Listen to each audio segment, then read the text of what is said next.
Rain slammed onto the city streets, splashing grime everywhere and turning the pavement into a neon-lit mess. The musician anxiously checked his watch. He was late, again. One more missed gig and he'd officially be downgraded to performing in dive bar bathrooms, or worse, his mom's book club. He jabbed frantically at the rideshare app, squinting through the water streaks on his screen. The little loading circle spun uselessly. It glitched once, twice, then froze completely. In its place popped up a weird retro-looking CRT monitor icon, flickering annoyingly like some busted arcade game. He shook his phone in frustration just as headlights flooded the narrow alleyway, throwing long shadows against the wet bricks. A battered, rusty gray 1983 Mitsubishi Chariot had somehow appeared, silently idling, as if it had always been there. It looked like it belonged in a junkyard instead of on a rideshare app. Rain dribbled off its roof, the drops catching the eerie glow from the dashboard monitor. The musician hesitated, but another glance at his dead phone screen made the decision easy. He reached for the door handle. The smell hit him first. Stale beer mixed with something else, something he couldn't quite place. Empty cans rolled lazily on the stained floor mats, clinking as he slid awkwardly onto the cracked leather of the middle bench seat. He glanced forward, ready to apologize to his driver for getting everything wet, but stopped cold. No driver, just an empty seat and an old-school CRT screen glowing gently from the dashboard. He stared blankly, thrown. Usually self-driving cars looked, well, newer. Not like something you'd find in your uncle's backyard. Panic started creeping up his spine when green letters appeared slowly on the little monitor. Would you like to be freed from your Dave & Buster's? Tap answer for yes. Tap hang up for no. He leaned forward cautiously, squinting at the screen. Beside the glowing monitor was something that looked like half of an old Motorola flip phone, a cracked keypad backlit faintly. He reached out reluctantly, his finger hovering above the keys. Whatever, probably just some stupid prank from whoever rigged this creepy junk pile. He jabbed his thumb against the worn-out answer button. The van shuddered suddenly, rumbling beneath him like an engine coughing itself awake. The dashboard monitor flickered once, twice, then silence. Total, impossible silence. The smell of beer and something strangely metallic filled his nose, making him dizzy. He opened his mouth to call out, but before he could make a sound, he vanished. Gone. Just like that. All that remained was a fresh puddle of rainwater pooled exactly where the van had been moments ago. As days passed, local cops poked around half-heartedly for a few days, more concerned about their coffee breaks than a missing musician. They scribbled notes into damp notepads, glanced at security footage that showed nothing but static, and asked bored-sounding questions before eventually shrugging it off. People vanished all the time, especially young artists. Maybe he'd moved away to find himself, they suggested casually. Or maybe he just didn't want to be found. Either way, within a week, the investigation faded into silence. Meanwhile, across town, an elderly florist glared angrily at her new phone. Her shaking fingers jabbed at the screen, accidentally launching a rideshare app she didn't even remember downloading. She muttered a curse, swiping randomly, trying to close it, but before she could toss the frustrating device onto her coffee table, soft headlights shone gently through her living room curtains. She pushed back the curtains slowly, frowning out into the street. A battered gray Mitsubishi Chariot sat at the curb, patiently waiting in the faint drizzle.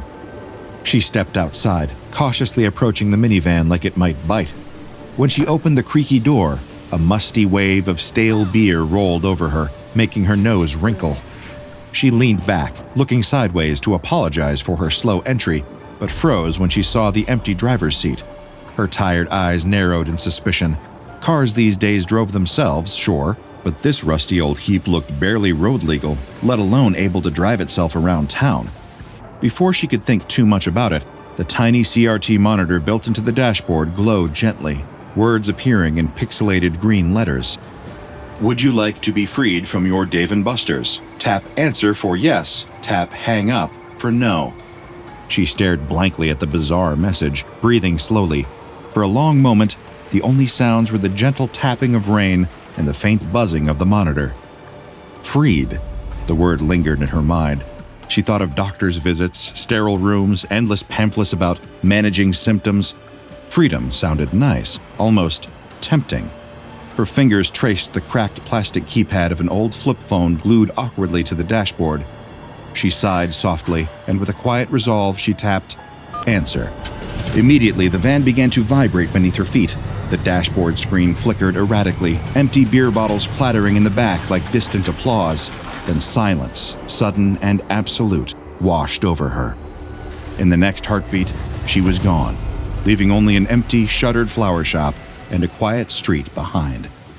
A few days later, her nephew stood in the empty florist shop, surrounded by drooping flowers and dim shadows.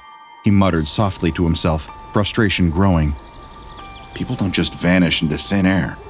He glanced at his aunt's empty rocking chair, shaking his head. His gut twisted. Something wasn't right.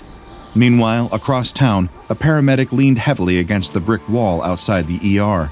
His head was pounding, his eyes burning from the overnight shift from hell. His fingers fumbled clumsily across his phone screen, barely registering what he was doing. All he wanted was to get home and pass out, forget about ambulances and emergencies for a few precious hours. He tapped at the rideshare app without thinking, eyes glazed, barely noticing the sudden flicker and glitch of his phone screen. Before he could fully register what happened, headlights spilled out softly onto the cracked sidewalk, pulling him from his exhaustion. He squinted through tired eyes, spotting a battered old minivan sitting silently at the curb. He dragged himself towards the van, pulling the creaky door open and slipping into the middle seat. Immediately, the strong scent of stale beer hit him, mixing with something metallic and weirdly sour. He looked up, but there was nobody in the driver's seat. His heart skipped uncomfortably in his chest. Self-driving cars usually looked sleek, not like they'd been stolen from a scrapyard. The tiny CRT monitor embedded in the dashboard flickered awake with a soft electric hum, casting pale green light into the cluttered van. Would you like to be freed from your Dave & Buster's? Tap answer for yes, tap hang up for no. He stared blankly, the words sinking slowly into his exhausted brain. He swallowed, feeling a sudden chill crawl up his spine. Yeah, no thanks, he mumbled shakily, quickly jabbing the hang up button on the cracked flip phone keypad attached beside the monitor. In an instant, he was standing outside his own front door, keys dangling stupidly from his hand, the van nowhere in sight. The quiet street stretched out empty and dark around him, rain trickling slowly down his neck. He spun around, heart hammering. What the? Nothing. Just silence. Over the next few days, that silence became his enemy. He'd catch glimpses of that van everywhere, hidden partly behind a tree at the park, lurking across the street from the coffee shop, or parked ominously under flickering streetlights late at night. Each sighting brought a cold sweat to his forehead, each sleepless night adding to his dread. By the fifth day, shadows in his apartment made him jump, and every passing headlight sent his pulse racing. He knew he sounded insane, but finally confided nervously to a coworker between shifts, eyes darting anxiously around the break room. I swear, he said softly, voice raw from exhaustion. It's following me. The coworker frowned, putting a reassuring hand on his shoulder. You just need rest, man. You're losing it. He laughed humorlessly, eyes hollow. Yeah, he whispered bitterly, rubbing his face. Maybe. 2 nights later, the shift finally ended.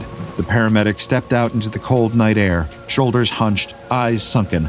He looked like he hadn't slept in days, because he hadn't. The sidewalk was slick with rain, the world around him wet and washed out under buzzing streetlights. He adjusted his backpack and started across the empty street. His sneakers slapped against the wet asphalt, echoing faintly. Halfway to the other side of the street, something caught his eye. A shape, parked just down the block.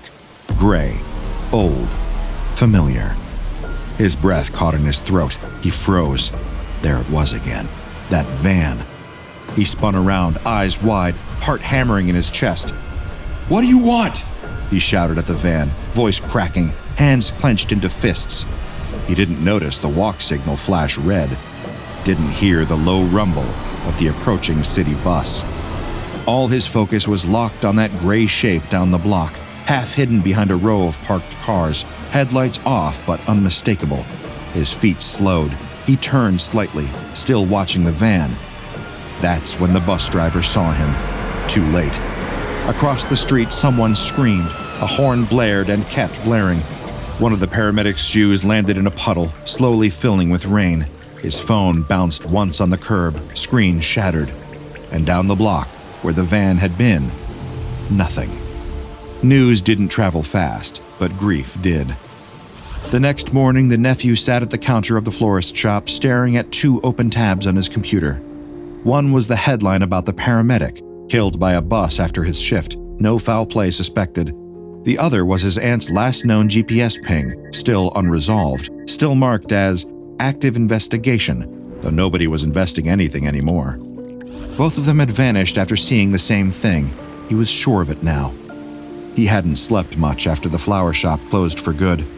His aunt's rocking chair still faced the window. Her mug still sat by the sink, half full of stale chamomile. The whole shop had frozen in the moment she disappeared, like it was holding its breath, waiting for her to walk back in. But he knew better. So he got to work. At first, it was basic stuff, printing flyers, calling hospitals, combing through traffic cam footage from the city. The police weren't interested. They'd shrugged and said, "Elderly people wander off all the time." He told them she wasn't the type to wander anywhere. They told him they'd file a report and check back in. They didn't. So he started digging on his own.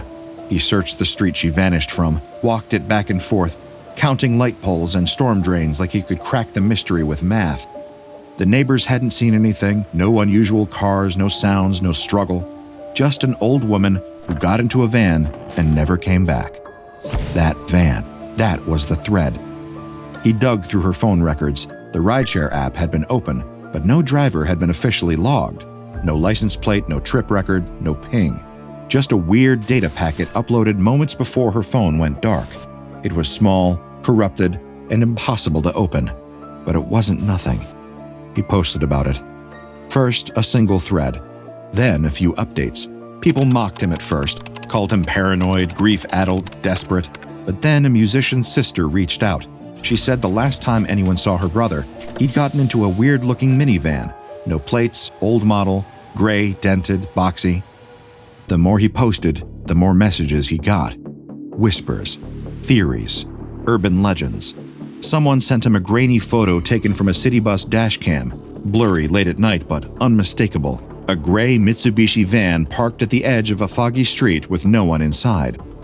He started cataloging sightings, made a map, created a Google Doc with tabs, a chart of dates, cities, license plate inconsistencies. He linked a string of disappearances together, all within the same time frame. Every single one had one thing in common: the van. He started calling it the Phantom Chariot. His posts got traction. Shares turned into retweets, retweets into reaction videos into Reddit AMAs. People were eating it up. The van that eats people, Dave & Buster's death rideshare. TikTok conspiracy weirdos had a field day. Then, buried deep in the flood of replies, came something quieter. A single comment, posted on a late-night video recap of sightings. Pin drop. No username, no explanation, just coordinates.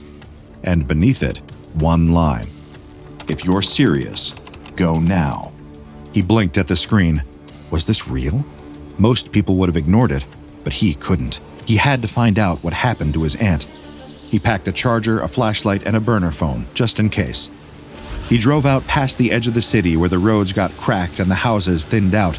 It was almost sunset by the time he pulled off onto a dirt access road next to a dried-up canal. The sky was purple and weirdly still. And there it was, parked like it had been waiting for him the whole time. A gray Mitsubishi Chariot, slouched under a flickering street lamp. The headlights were off, but the faint green glow of the dashboard screen pulsed dimly from inside. His heart punched against his ribcage. His hands shook. He went live. "All right," he whispered to the stream. "This is it. I found it. I freaking found it." The phone's shaky camera caught the outline of the van as he stepped closer, his sneakers crunching over gravel. Thousands of viewers tuned in within seconds. The comments exploded. He didn't read any of it. His hand reached out slowly and gripped the door handle. It slid open with a metallic groan. The inside was worse than he imagined. Beer cans everywhere, wires snaking around the floor. and a tiny flickering CRT monitor sunk into the dashboard. The Motorola flip phone keypad glowed faintly beside it. Then, the screen lit up. Would you like to be freed from your Dave & Buster's? Tap answer for yes, tap hang up for no. His mouth dropped open. It's real, he whispered, turning the camera to the monitor. Holy crap, it's actually... Headlights blasted at him from behind. Hands where we can see them. A voice barked through a bullhorn. Tires screeched, boots pounded the pavement. The floodlights hit him all at once, blinding. He stumbled backward from the van, phone still rolling. Put the phone down, now. Men in black gear surrounded him. The stream cut out mid-comment. One of them stepped forward and slammed the van door shut with one gloved hand. Another snatched the phone, yanked out the battery. The last thing the young man saw was a white patch on one of their jackets, a circle broken by 3 arrows, and the van, still idling, still humming softly, like it hadn't even noticed. The Foundation had arrived. They bagged the phone, zipped the kid into a black van, and rolled out before the dust even settled.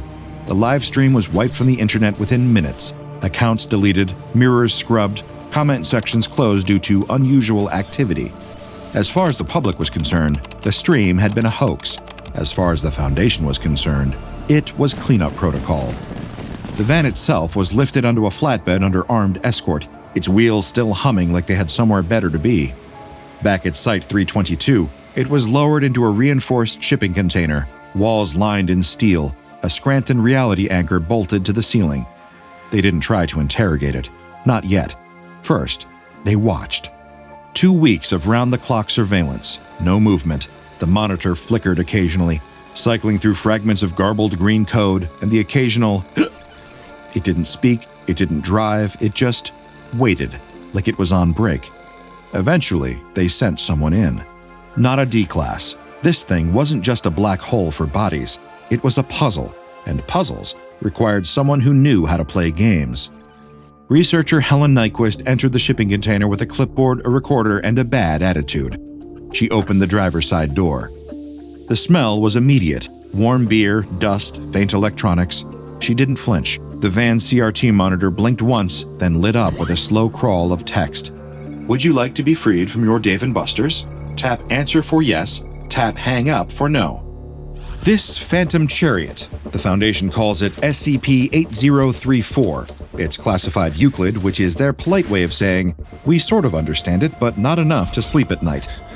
Disruption class, VLAM, because apparently a teleporting death van that only appears when you're about to die is only a medium-level emergency. At first glance, it's just a beat-up 1983 Mitsubishi Chariot, gray, boxy, and every bit as sad-looking as you'd expect from something last inspected during the Reagan administration. But it hums constantly, headlights never shut off, and no one's ever been able to find a working engine or power source inside. Oh, and it smells like cheap beer. That's not metaphorical. There are usually empty Pabst Blue Ribbon cans rattling around in the back seat, and they seem to come and go like the rest of its logic.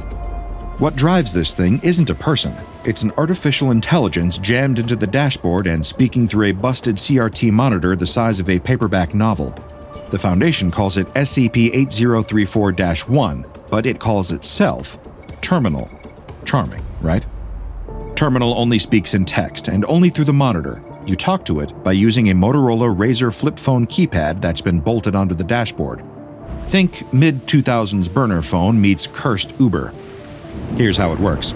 If you're going to die within a week, this van knows. It just knows, and it'll teleport, yes, teleport, to about 3 to 5 miles from wherever you are and start driving straight toward you. Most of the time, people summon it without meaning to, usually after requesting a ride through some generic app. There's no confirmation, no cancel button, just a van that wasn't there 5 seconds ago, suddenly waiting at the curb. If you get in, the CRT monitor lights up with the same message every time. Would you like to be freed from your Dave & Buster's? Tap answer for yes, tap hang up for no. Pick answer, you're gone. Immediately. No screams, no fade to black, no trace. The van stays, you don't. Pick hang up. The van blinks, and suddenly you're standing exactly where you were before you got in, like it never happened. Except it did. Because everyone who presses hang up dies within 7 days. No exceptions. So where do the answer people go? That's the million-dollar question. The Foundation's been trying to figure that out since the van was contained. 51 tests. 51 D-Class personnel gone. One of them brought along a molecular-sized recording device. It vanished too. So did 42 empty beer cans. That's not a joke, even the trash gets erased. Terminal claims it doesn't know where they go, says that when passengers disappear, it gets teleported back to what it describes as a Dave & Buster's in some extra-temporal void, where it's permanently immobilized on a stage next to a raffle sign that says, "Win me." According to Terminal, the only company it has there is a giant plastic praying mantis ear from a game next to its stage. As a comfort item, the van requested a speaker to play a looped recreation of the praying mantis hiss from that game. The request was approved. It hums along to it, all day, every day. If that's not enough, let's talk about the glove compartment. During inspection, researcher Helen Nyquist found organic tissue and bone, specifically human-sized mouth parts just sitting in there. No throat, no lungs, no purpose. Just a set of lips mouthing "kiss me" on loop. Terminal claimed it had no idea it was in there. Whether it's lying or just repressing trauma is still up for debate. Now, despite being mounted with an SRA, Scranton Reality Anchor, the interior of the van shows massive Hume-level distortion. Reality bends in there. The inside exists on a different baseline than the outside. In other words, the laws of physics take a smoke break when the van's involved. SCP-8034 doesn't kill at random. It doesn't chase, it waits, it offers, and it only appears to those who are already marked for death, by fate, anomaly, or otherwise. Terminal insists it doesn't cause the deaths, it just shows up for them. And maybe that's true. Maybe Terminal's just the ride, not the executioner. But then again, it's hard to trust a van with a talking mouth in its glove box and 42 vanished passengers on its record. So yes, that's SCP-8034. Now you know what to do if it ever pulls up to your curb. Or maybe you don't.